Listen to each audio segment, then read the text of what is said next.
Encuentro, enfoques y contrastes de ideas para la construcción de una ciudadanía informada, inclusiva, con justicia social y participación democrática. En Voz Alta. Hola, ¿cómo están? Bienvenidos a su programa En Voz Alta. Hoy, pues tenemos, como siempre, María Alemán. Bienvenida, María, como todos los miércoles.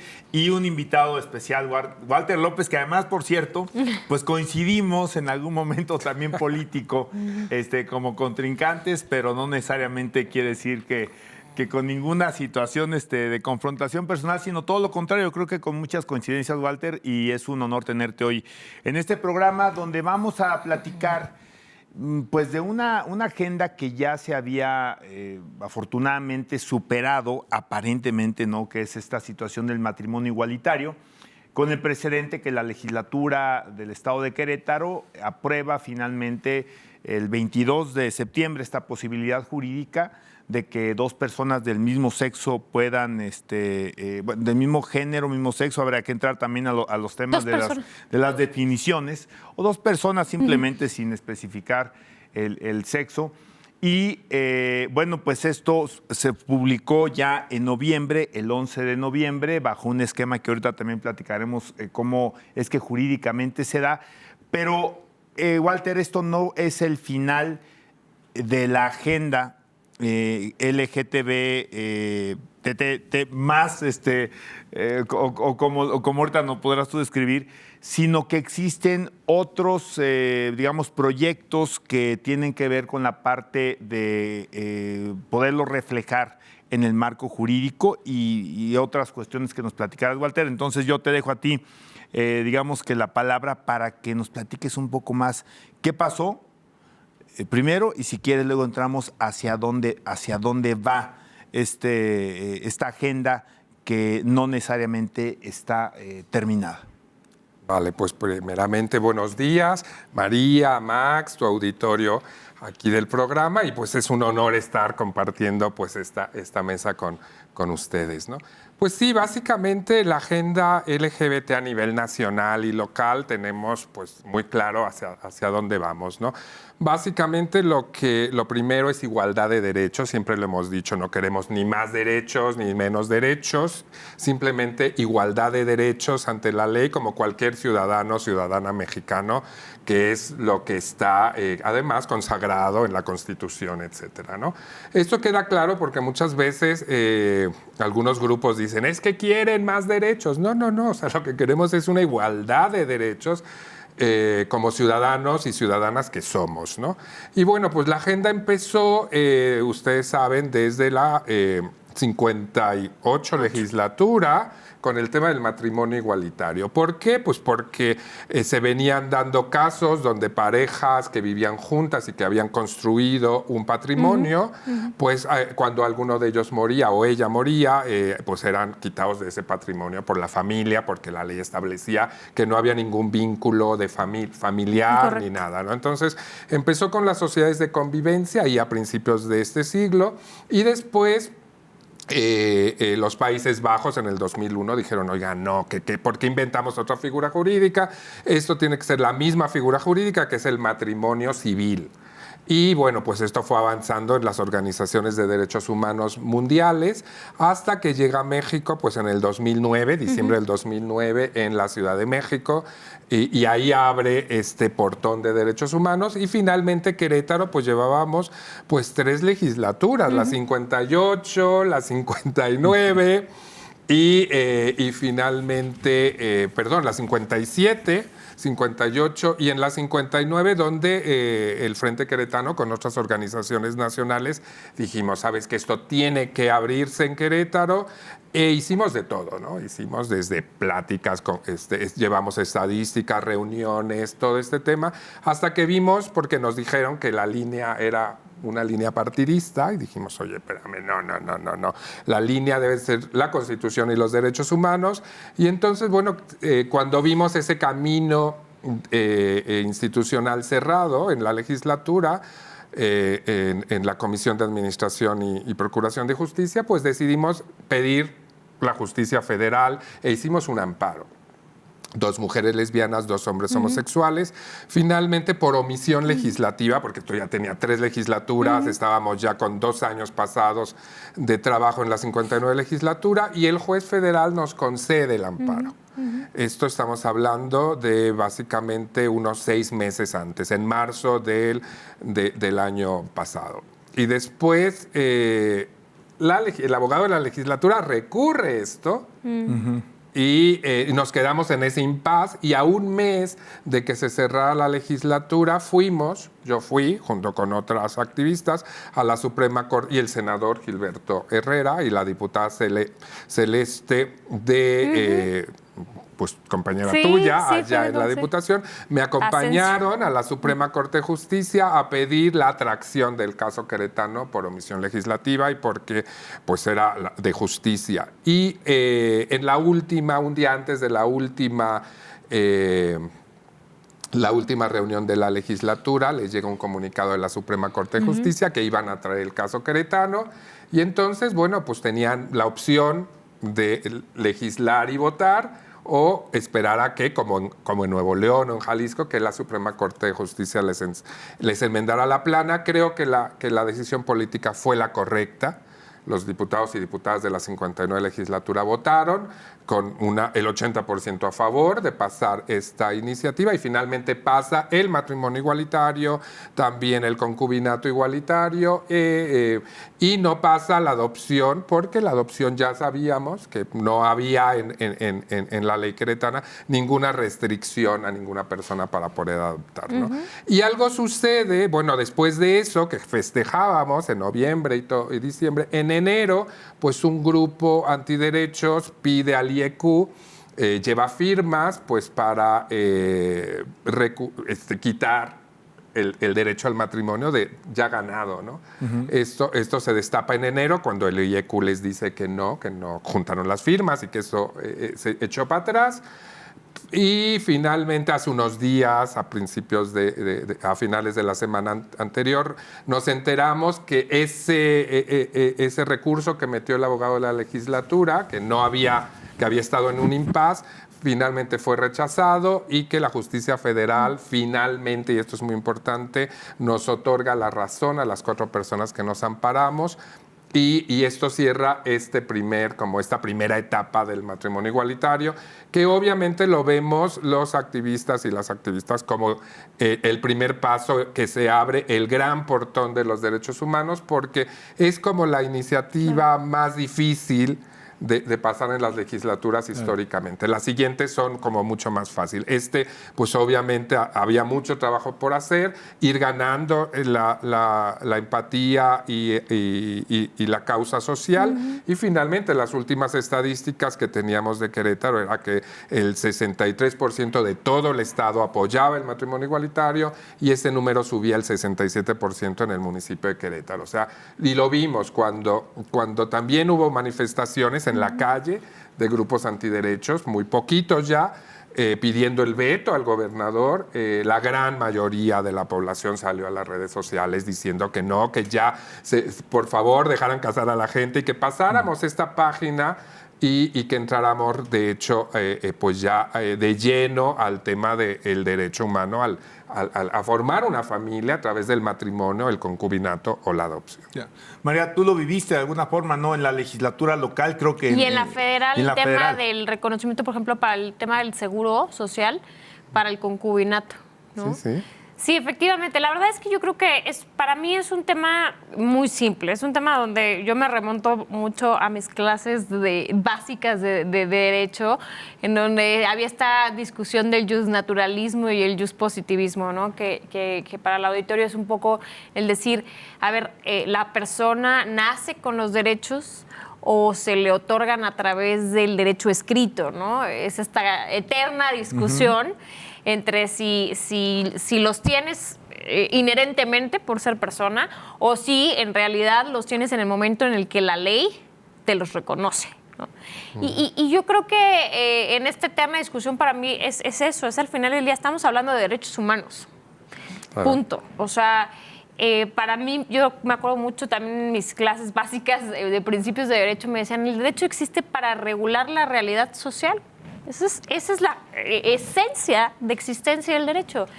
Y hay fenómenos sociales, hay situaciones sociales que en la evolución y seguirá habiendo muchísimos que significan o que requieren que el derecho vaya ajustándose. El derecho positivo, me refiero al derecho escrito, ¿no? A que las leyes vayan teniendo modificaciones. Eso a mí me parece sumamente natural que el derecho reconozca, ¿no?, los derechos que tiene cualquier persona.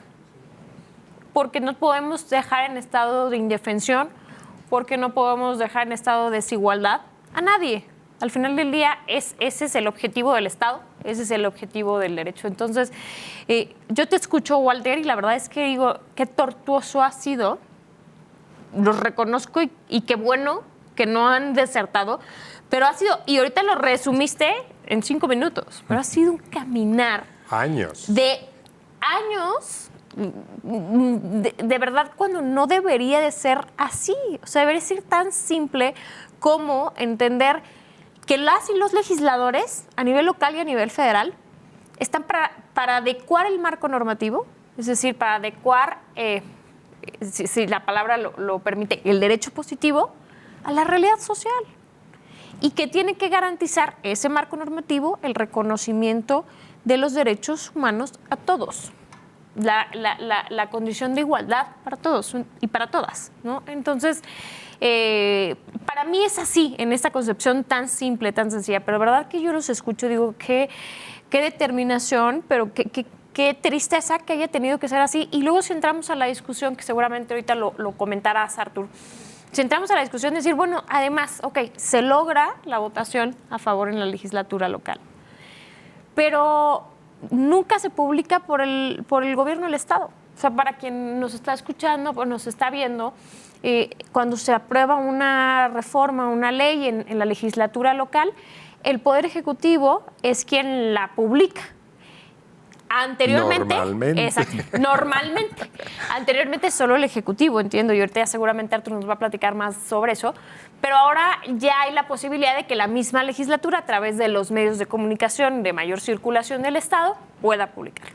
Pero eso fue lo que sucedió, o sea, se aprueba una legislatura más a fuerza que de ganas, por lo que platicas, más por un tema pues de presión que hubo, jurídica, social.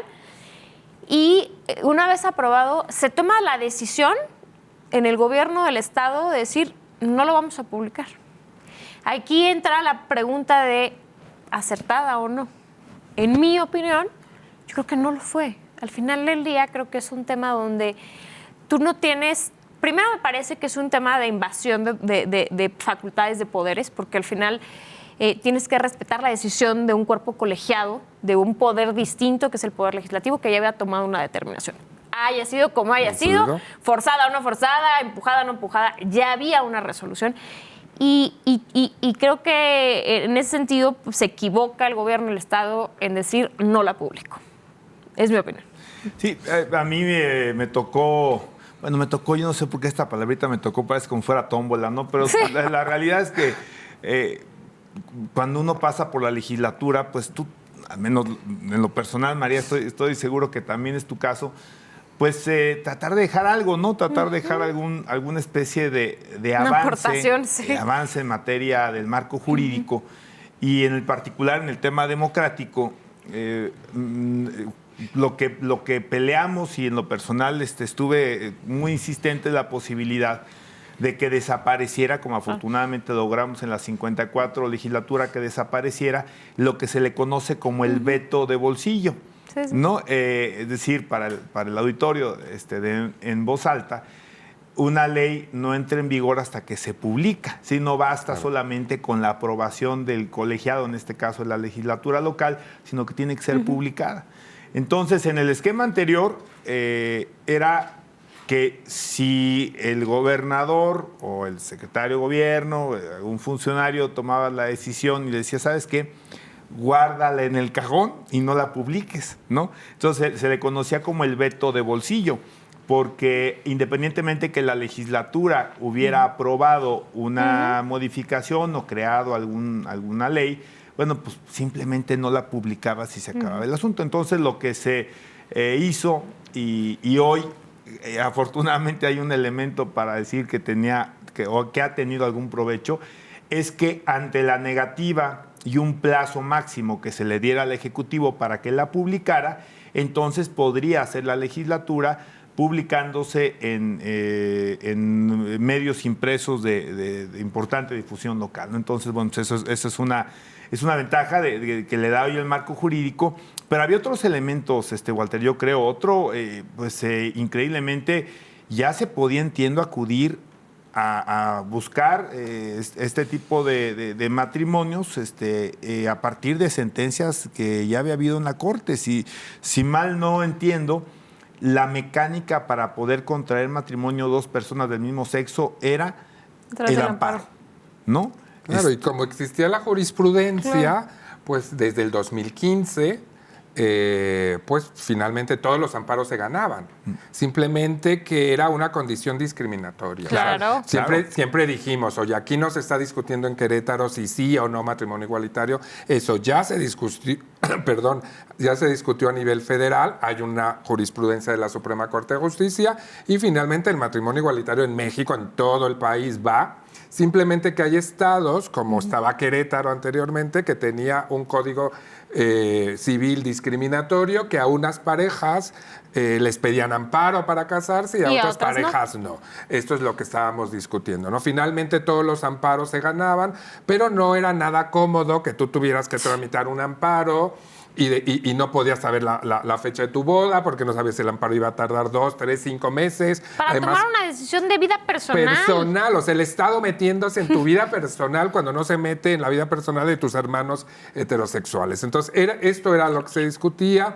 Tardó mucho tiempo la legislatura porque sabíamos que teníamos ya ganada la opinión social. Sí nos pareció muy raro este tema que no se publicara como normalmente se hace en el diario oficial, pero bueno, yo consulté con abogados y me decían es perfectamente legal, uno de ellos fue contigo, decían es perfectamente legal esta fórmula y finalmente la sociedad, nuestra comunidad lo que quería era realmente tener igualdad de condiciones para casarse. Les voy a dar unas estadísticas. Anteriormente, hasta el periodo de Marcos Aguilar, había solo en el municipio de Querétaro, ellos interpretaron la jurisprudencia del 2015 y dijeron, oye, pues ¿para qué me meto en pedir amparos si todos los van a ganar, es un gasto extra, etcétera? Mejor tenemos una política pública municipal para hacer matrimonios igualitarios sin amparo. Y las estadísticas fueron subiendo, están ahí públicas del registro civil, y el máximo de matrimonios en un año fue en el 2017, fueron 40 matrimonios en un año. Después vino esta administración actual de Luis Bernardo Nava, donde recula, echa para atrás la progresividad de los derechos y bueno, se ganó una amonestación, bueno, de la Defensoría de Derechos Humanos, donde le dijo que eso no podía ser, echar para atrás los derechos humanos, pero finalmente pues bajaron de 40 a 2, 3 amparos. Ese es el tema de poner un amparo, porque la gente prefería irse a casar a Huichapan, que ya tenía el matrimonio igual, o a la Ciudad de México, a Morelia, a San Luis Potosí, todo, excepto Guanajuato, todos nuestros estados vecinos, Guanajuato y el Estado de México, todos se podían casar. El número actual que llevamos, pues de noviembre a ahora, 6 meses, ya llevamos 70 matrimonios.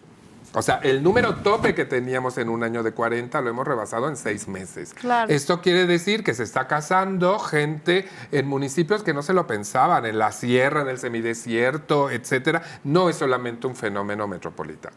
Oye, perdón, pero no, por supuesto, María. Es que sabes que yo como que entro al análisis de decir cómo lamentablemente una situación que tiene que ver con derechos humanos quedaba, gracias a Dios ya hoy no, pero quedaba un poco a la voluntad política, ¿no? Es el que, decir, a ver, el que estuviera en turno, si estaba o no de acuerdo, entonces era el proceder, ¿no? Por la anécdota, por la historia, la cronología que ahorita nos platicas. Y no debería ser así ni en ningún tema. Al final, cuando llegas a gobernar, cuando llegas a ser representante popular, tienes que tener muy claro, yo lo he dicho muchas veces, que tú no estás ahí para hacer las cosas a tu voluntad. Tú llegas ahí, en caso, por ejemplo, de los representantes populares, a representar, ¿no? Pero además tienes que distinguir muy bien las decisiones. No puedes tomar decisiones con un peso, con un ámbito moral, religioso. Eso es punto de aparte y todos lo tenemos al final del día. Claro. ¿No? Pero tú como servidor público no puedes imprimirlo en tu toma de decisiones. Es muy delicado. Sí, de hecho tú lo comentabas, María, justamente, y lo leía yo hace algunos días en algunos estudios del Instituto de Investigaciones Jurídicas de la UNAM, esta separación entre lo que es el criterio personal, los elementos morales, claro, ¿no? Inclusive en algunos casos éticos para algunos que lo podían considerar de esa manera, con lo que son las realidades sociales. Sí, sí, sí. Es decir, si en la sociedad encuentra ciertas formas de actuar, fenómenos... De relacionarse, de convivencia. Claro, tienen que quedar, o el marco jurídico tiene que entender que existen y tiene que regularlas para que no se queden en un estado de limbo jurídico, ¿no? Lo que tú decías es gravísimo. O a la ¿no? voluntad de una política pública, como fue una administración que dijo adelante y la otra que no reculó. Entonces dices, oye, no, por eso los activistas y las activistas queríamos que quedara en la ley, por eso nos importa que cuando se metan a buscar el Código Civil esté reformado, etcétera, porque, bueno, ya está en la ley, se aplica la ley, independientemente de los criterios personales. Ay, Walter, pero yo te quisiera preguntar, porque nos ganó aquí a María y a mí la parte jurídica, que es muy interesante y que seguramente la vamos a seguir abordando en lo que, sí, en lo que viene en la agenda, ¿no? Porque es una agenda legislativa, es una agenda reglamentaria. Pero, ¿qué pasa en el entorno social, en el entorno del día a día? Una cosa es la sanción jurídica o la sanción jurídica que tenían al no poder, castigo jurídico al no poder celebrar este tipo de actos civiles. Y hay una sanción social. Walter, ¿dónde estamos hoy en Querétaro en términos de tolerancia, en términos de inclusión, en términos de todos estos elementos? De respeto, claro, de no discriminación. ¿Dónde estamos, Walter? Mira, nosotros tenemos claro que la sociedad queretana en su conjunto ha evolucionado enormemente y esto ha sido por muchas cosas. Unos hablan de la demografía que ha venido a nuestro estado, sobre todo el área metropolitana, gente de todos los países y de todas las regiones de México, y esto ha influenciado muchísimo, ha abierto la visión, digamos, de la sociedad queretana del siglo pasado, digamos, ¿no? Esto es un hecho. Otro, bueno, pues las leyes, finalmente, la reforma al artículo número 1 constitucional ha hecho, obviamente, que las instituciones vayan avanzando en derechos humanos, las defensorías, tanto del Estado como el INMUPRED a nivel municipal, y también los activismos, la educación, etcétera, que se va hablando de los valores constitucionales de igualdad y no discriminación. Y esto ha permeado mucho. Les voy a dar números duros. Cuando tuvimos uno de los encuentros en la 59 legislatura que nos pedían estadísticas, bueno, invitamos a politólogos de la UAC, aquí de la Facultad de Ciencias Políticas y Sociales, y les hicieron un análisis de las estadísticas nacionales, estatales y municipales, y salió el famoso 63%, pero cuando hicieron el corte por edades, les decía, este es un tema ya normalizado, la sociedad ya lo normalizó, porque el único grupo por edad que está menos del 50% a favor de que las parejas se casen, todas, eran las personas arriba de 60 años. Y ese número, esa aprobación iba subiendo y decían, y los más jovencitos de 18 a 29 años, la aprobación era arriba del 85%. Entonces dice, si no lo haces, o sea, si no se legisla en ese sentido, la sociedad que ya normalizó este tema, sobre todo las juventudes, la gente menor de 40 años, lo va a ver como, oye, ¿dónde vivimos? ¿Dónde está el Estado de Derecho? ¿Por qué otros estados están avanzando en ese sentido y Querétaro se retrasa? Y entonces dice, eso finalmente te lo cobrarían políticamente. Claro, claro. ¿Tú cómo ves el entorno, María, en esto que comenta Walter? Yo creo que hay, ¿cómo decirlo? Hay una enorme diferencia entre lo que el gobierno cree, percibe o siente que incluso pudiéramos decir que decisiones como la de no publicarlo pudieran corresponder a lo mejor a un equivocado, de mi punto de vista, análisis de bono electoral, ¿no? O de costo electoral. Y yo creo que para la sociedad exactamente, y además lo hablo más en mi generación, en las generaciones que vienen por delante, este es un tema agotado, es un tema que ya no es tema. Ya no es tema. ¿Estará mal entendida tu base electoral, María? O sea, me refiero, de alguna forma decir, bueno, tengo un compromiso con quien me llevó al poder y tienen esta forma de pensar, pero a lo mejor no está perfectamente medido. Y a lo mejor el análisis, no sé si es la base electoral, o sea, en sí el electorado, o los compromisos internos como de ideología partidista. A lo mejor ahí es donde encuentra más como, no, es que pues yo vengo emanado o emanada de un partido con estas creencias, con estos arraigos y a lo mejor ahí es donde se topa, porque yo en realidad verdaderamente los números han sido desde hace tiempo muy claros, muy contundentes. Entonces, no justifico el tomar una decisión así en términos de rentabilidad electoral, si se permite el término. Yo creo que tiene que ver más con el vínculo, la deuda, el compromiso que se tiene al interior de un partido político. Sí, claro. Sí, efectivamente. Podría haber esta lógica o estos vínculos. Aquí en el caso particular, quienes habrían estado en contra o quienes habrían sido los grupos de presión en contra, están, creo, plenamente identificados, ¿no, Walter? Sí, y además está cambiando. Por ejemplo, vimos marchar a los grupos antiderechos en la calle, pero ya con nombre y apellidos, claro, porque habían estado siempre anónimos, como en el anonimato, etcétera. Pero además en el Viacrucis de la Semana Santa pasada sucedió algo extraordinario para nosotros. Iba por el barrio de la Cruz, la Virgen de Dolores, etcétera, y está grabado ahí, lo pueden ver en Facebook. David Estrada hace una cronología de esto, donde se oye, van cargando a la Virgen de los Dolores y el sacerdote dice que por favor oremos por aquellas personas que están en contra de la diversidad sexual y que tienen y emanan mensajes de odio y también de la identidad de género, y le piden a Jesucristo, que ore por ellos. Entonces, eso fue maravilloso, porque entonces todo este discurso católico que había sido siempre en contra de los disidentes sexuales y toda esta historia, ahora con el nuevo obispo empieza a cambiar la historia. Y para nosotros, gente de fe, yo soy un hombre de fe, oír ese mensaje en pleno Viernes Santo fue maravilloso. Lo describe David Estrada en su Facebook diciendo, oye, anteriormente éramos pecadores y éramos esa otra parte de la sociedad excluida, y ahora empiezan esos mensajes. Eso quiere decir que la sociedad queretana toda está caminando hacia los derechos humanos, y eso es maravilloso. Claro. Vamos a ir a un corte para seguir platicando justamente de esta agenda, lo que viene. Parece ser, Walter, que esto es como, de alguna forma decirlo, prueba superada en términos al menos jurídicos, pero hay más retos, hay más elementos por los que hoy esta agenda sigue viva. Regresamos, estás en Voz Alta.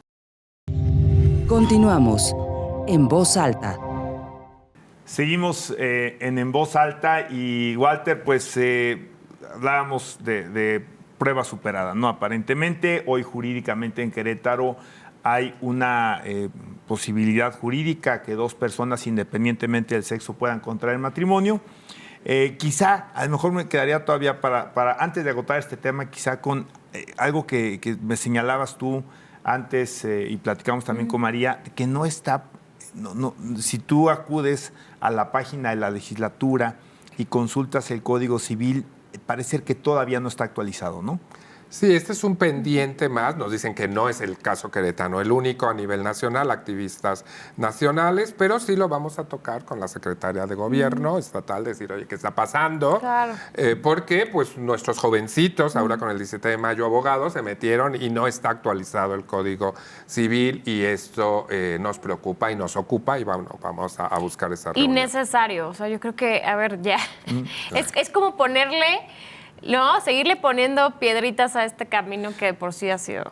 Y pensar bien podría ser un olvido de alguien en la legislatura, ¿no? De a quien le corresponde hacer la actualización en la ley respectiva, en su página de internet, pero bueno, pues Yo a veces dicen piensa mal y acertará. Yo esperaría esto, pero bueno, sí que necesitamos. Se le olvidó. Necesitamos que el Código Civil ya reformado pues aparezca así en todos los sitios, ¿no?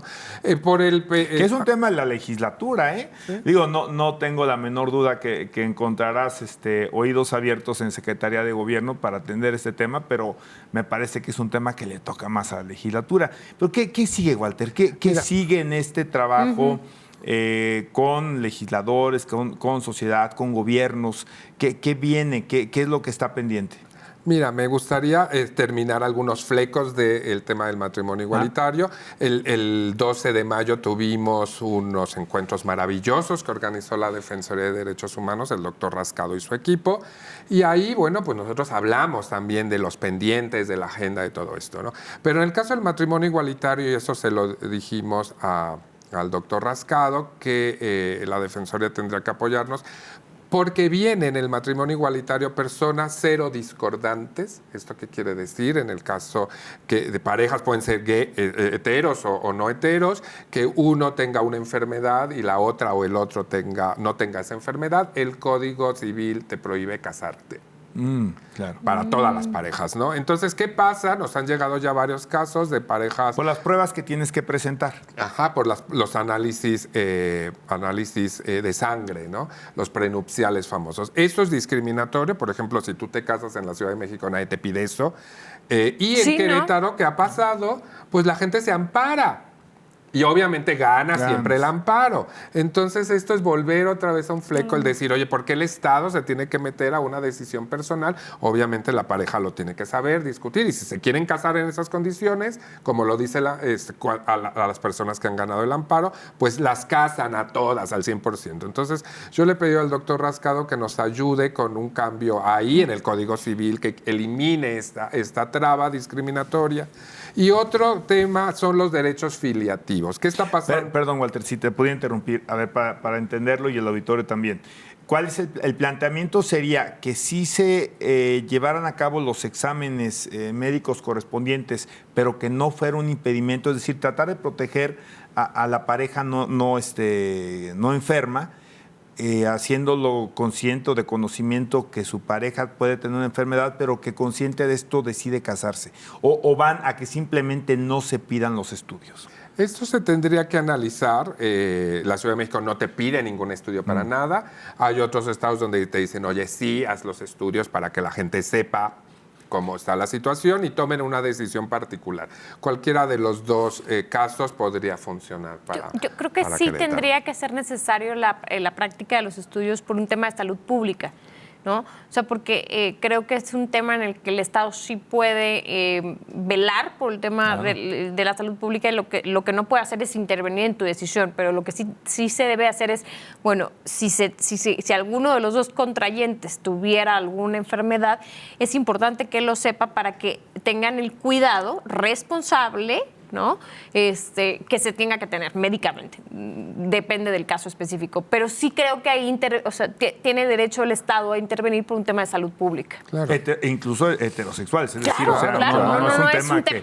De hecho, esa cláusula en el Código Civil estuvo pensada para personas heterosexuales originalmente. Durante muchos años. Y sí, el tema de salud pública, por eso digo, nosotros no estamos peleados con ninguna de estas dos visiones. Ni tampoco es exclusiva la potencialidad o la posibilidad que tenga una enfermedad solo una persona que tenga una preferencia sexual distinta a la heterosexual. ¿no? Estamos hablando de todas las personas ahí, pero esto sí se tendría que quitar esta discriminación en el matrimonio igualitario. Y el otro, bueno, las parejas se están casando y están teniendo hijos, ya sea hijos biológicos o hijos adoptivos, etcétera. En el caso, sobre todo, de mujeres, hemos tenido este caso en Querétaro, que las dos mujeres por métodos artificiales tienen bebés, pues la ley no los reconoce como hermanos. O sea, te está diciendo, este es tu hijo y este es tu hijo, pero entre ellos no son hermanos ni ustedes son una familia. Oye, pero ¿cómo que no? Si estamos casadas. Claro. Es mi hijo, pero también es el hermano del otro bebé. Ah, no, pues eso no se puede. Eso se llama derechos filiativos. Vientres distintos, Walter. Sí, o sea, decir, por ejemplo, dos mujeres casadas, lo trato de entender. Una están casadas, una tiene un hijo vía estos procedimientos, la otra también, y la ley no reconoce justamente la filiación. ¿Correcto? Claro, entonces tampoco la seguridad social de la otra madre.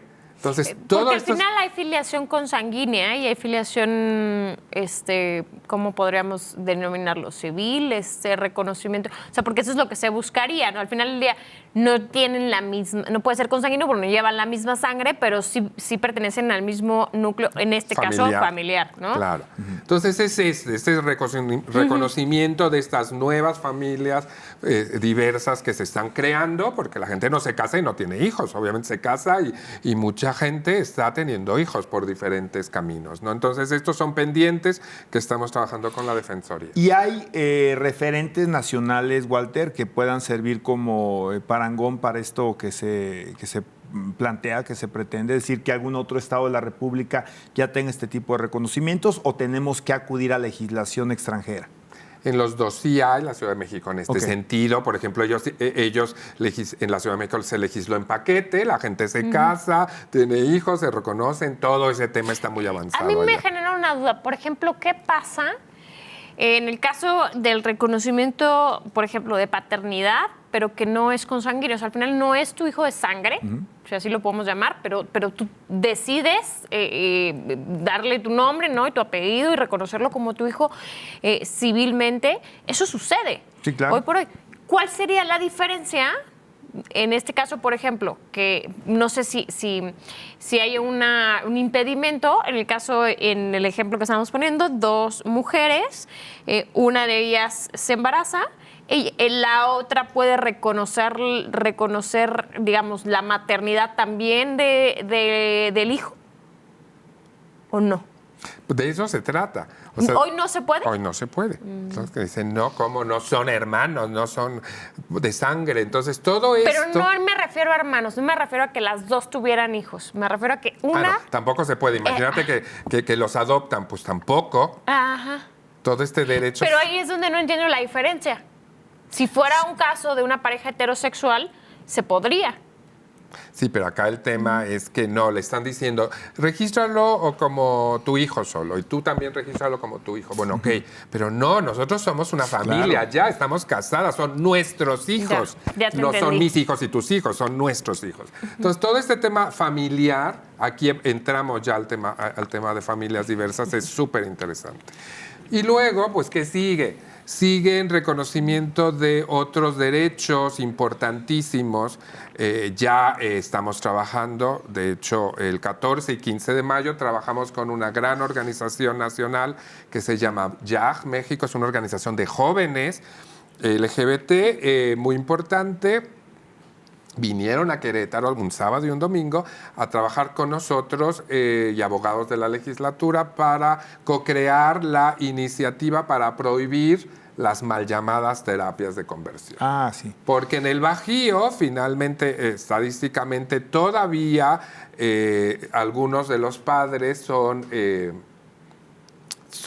explotados o engañados por charlatanes que les dicen, oye, yo puedo curar a tu hija de ser lesbiana, yo puedo curar a tu hijo de ser gay o a tu hija de ser trans, etcétera. Y los padres en este shock de entender qué está pasando, les creen a estos charlatanes y bueno, pues estuvieron ahí 4 sobrevivientes, 3 que vinieron de otros estados y 1 que vive en Querétaro y bueno, lo que nos contaron eran terribles, como los padres con su mejor intención, bueno, los meten a unas historias de culpa, de culpabilidad, uno de ellos, por ejemplo, fue a un tema religioso, entonces, bueno, pues era el último, ya tenía ideas suicidas porque decía, bueno, no valgo ni para mis padres, ni para Dios, ni para el mundo, ni para nada, y se han llegado a suicidar varios jovencitos. Estamos hablando de edades entre 13 y 19 años.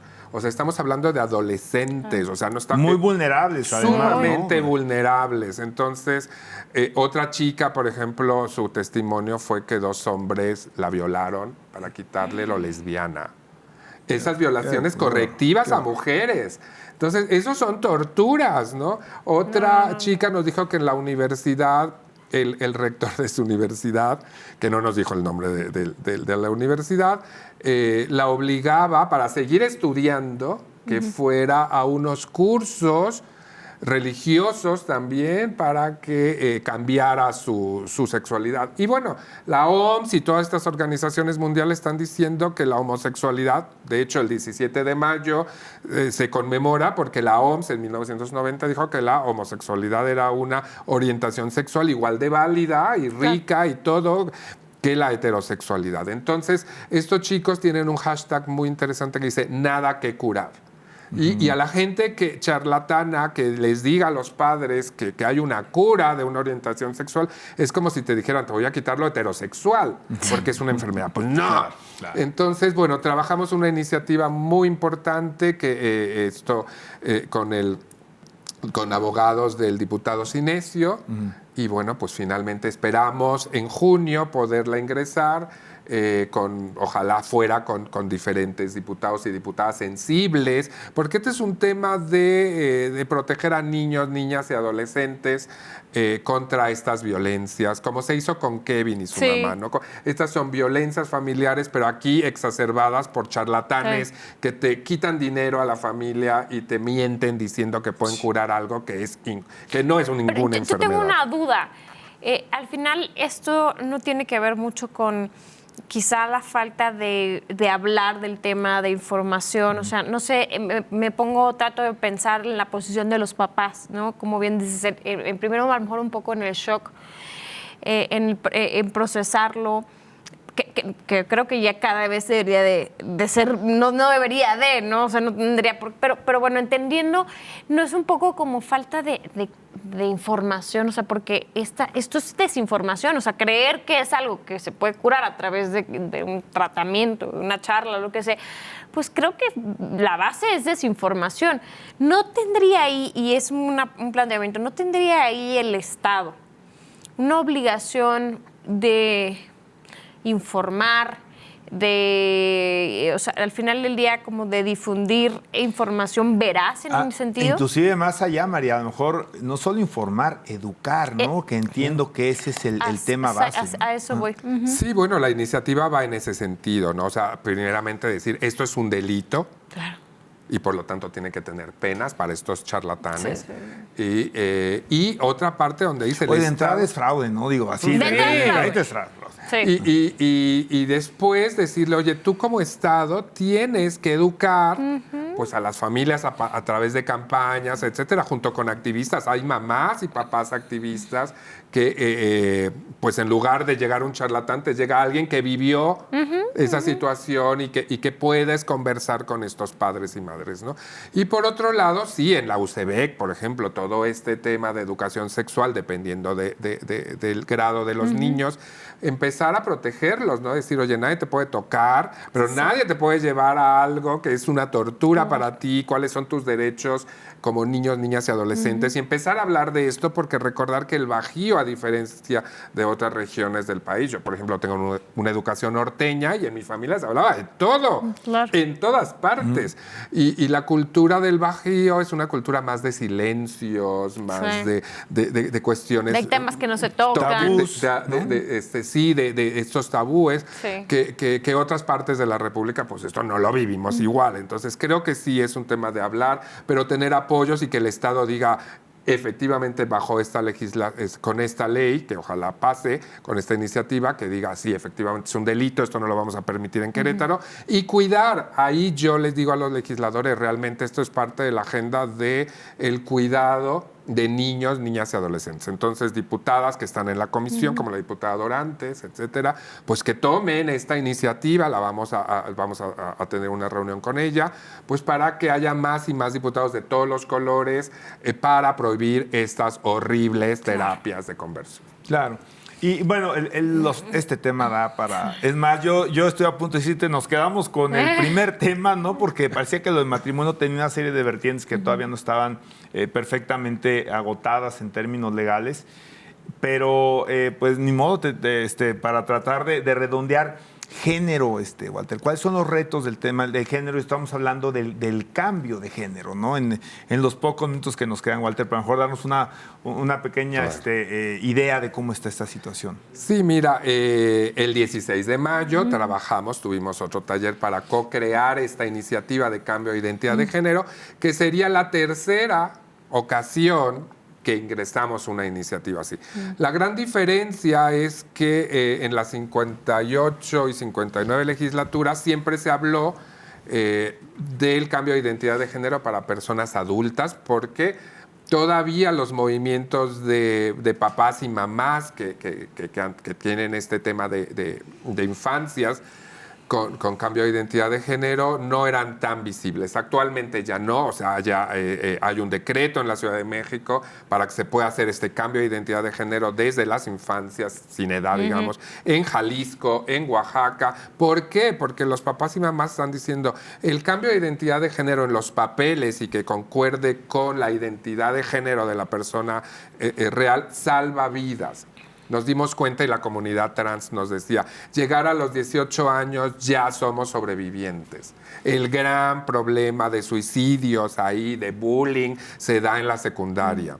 Entonces los papás estuvieron diciendo, oye, yo quiero que esto se haga desde los 10, 11 años, o sea, que no haya límite de edad en principio, pero si va a haber un límite de edad, que sea 10, 11 años, para que el primer certificado oficial que tienen, que es el certificado de primaria, ya concuerde el nombre que va en ese certificado con la identidad de género de mi niña o de mi niñe. Y esto es importante, porque si no, después que se crean problemas a los 18, 20 años, que la gente pueda hacer ya adulta su cambio de identidad de género, pues empezar a cambiar todos los certificados y todo el tema laboral, etcétera, es muy, muy complicado. En esta ocasión, pues con toda la comunidad trans de Querétaro, sobre todo hubo organizaciones de papás y mamás, con gentes adultas, hombres trans, mujeres trans, etcétera, nos dijeron, es importante hacer una iniciativa muy amplia que contemple el derecho de una persona a poder hacer su cambio de identidad de género. ¿Por qué? Porque da la llave a educación sin bullying. Es terrible cuando una niña o un niño trans se enfrenta a la secundaria, va con una identidad que no corresponde a su nombre ni a su acta de nacimiento. Y por otra parte nos están diciendo que si estos niños o adolescentes o personas adultas nacieron en Querétaro, no lo pueden hacer en otros estados porque no hay una ley queretana. Que regresen esos documentos, y como no hay una ley, entonces todo esto se aborta. Y lo que queremos con esta iniciativa, que por tercera vez pase, pues sea una protección a la identidad de todas estas personas, ¿no? Muy bien, María, pues si quieres, para despedir un poco de conclusión general sobre esta interesantísima plática. Muy interesante. Yo pues concluiría un poco como inicié la plática diciendo, a ver, yo creo que necesitamos que todos y todas quienes están en el servicio público, o estamos en el servicio público, mejor dicho, entendamos que estamos ahí con funciones muy específicas, con responsabilidades en donde no podemos mezclar criterios personales o creencias personales en las decisiones que son públicas, en las decisiones que son colectivas. Y en este sentido, obviamente, sé que hay temas que cuidar, que ponderar, que el Estado tiene responsabilidades como lo que platicábamos de salud pública, lo entiendo perfectamente, pero que siempre tiene que ser anteponiendo la construcción de un Estado de Derecho, anteponiendo la construcción de un Estado que garantice igualdad de derechos humanos para todas y para todos. Así es. Pues, María, de nuevo, Walter, muchísimas gracias. Y bueno, los esperamos el próximo miércoles a las 9 de la noche en Voz Alta por TV WAC. Muchas gracias y que tengan una excelente noche.